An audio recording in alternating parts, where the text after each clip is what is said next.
Syria में जारी गृह युद्ध ने न केवल देश की राजनीति को प्रभावित किया है, बल्कि लाखों लोगों की जिंदगी को भी तबाह कर दिया है। इस युद्ध ने एक और जहां परिवारों को बिखेर दिया, वहीं दूसरी ओर महिलाओं और बच्चों के जीवन को अत्यंत कठिन बना दिया। जिहाद के नाम पर महिलाओं के साथ जो अमानवीयता हो रही है, वह एक घिनौनी हकीकत को उजागर करती है।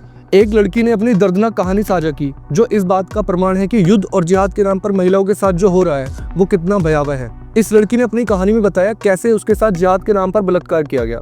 उसके घर पर कई लोग आए और एक एक करके उसे शारीरिक शोषण का शिकार बनाते रहे। लड़की ने बताया कि मैं कमरे में चिल्लाती रही, मदद की गुहार लगाती रही, लेकिन कोई भी मेरी मदद को आगे नहीं आया। जब मैं बेहोश हो गई और मेरी आंखें खुली तो मैंने देखा कि पिता कमरे में ही खड़े थे।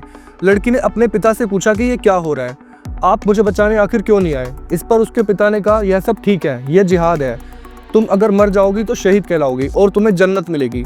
यह सुनकर लड़की का दिल और भी ज़्यादा टूट गया, क्योंकि उसे यह समझ में नहीं आ रहा था कि जो भी उसके साथ कुछ हो रहा है, वह आखिर जिहाद के नाम पर उसे कैसे सही ठहराया जा सकता है। लड़की ने आगे बताया, जब वह शारीरिक और मानसिक रूप से बहुत ही कमज़ोर हो गई थी तो उसके पिता ने ना तो उसको दवाई दी और ना ही उसे डॉक्टर के पास ले जाने की कोशिश की।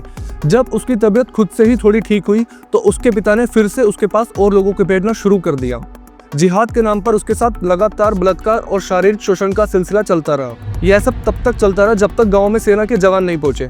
इसके बाद उसके पिता और उनके हथियारबंद साथी गांव छोड़कर भाग गए। लड़की अकेली रह गई और उसकी माँ और उसके भाई कुछ दिन बाद घर लौटे। जब उसने अपनी माँ से यह सब बताया तो माँ ने कहा, जो कुछ भी हुआ है वह अच्छे के लिए हुआ है। फिर उसे यह भी धमकी दी कि यह बात किसी को ना कहे, नहीं तो वो उसे जान से मार डालेंगे। लड़की को जब यह पता चला कि उसकी माँ भी उसी दरिंदगी का शिकार हो रही थी तो उसकी हालत और भी ज़्यादा खराब हो गई।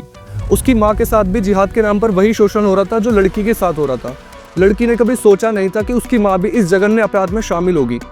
यह लड़की की कहानी केवल उसकी व्यक्तिगत पीड़ा का प्रतीक नहीं है, बल्कि ये सीरिया की लाखों महिलाओं और लड़कियों के साथ हो रही दरिंदगी का प्रतीक है। जिहाद के नाम पर महिलाओं के साथ बलात्कार, शारीरिक शोषण और मानसिक उत्पीड़न का सिलसिला अब सामान्य सा बन चुका है। युद्ध के इस भयावह दौर में महिलाओं की स्थिति बहुत ही दयनीय हो गई है। वे न केवल युद्ध के मैदान में बल्कि अपने घरों में भी हिंसा और अत्याचार का शिकार हो रही हैं।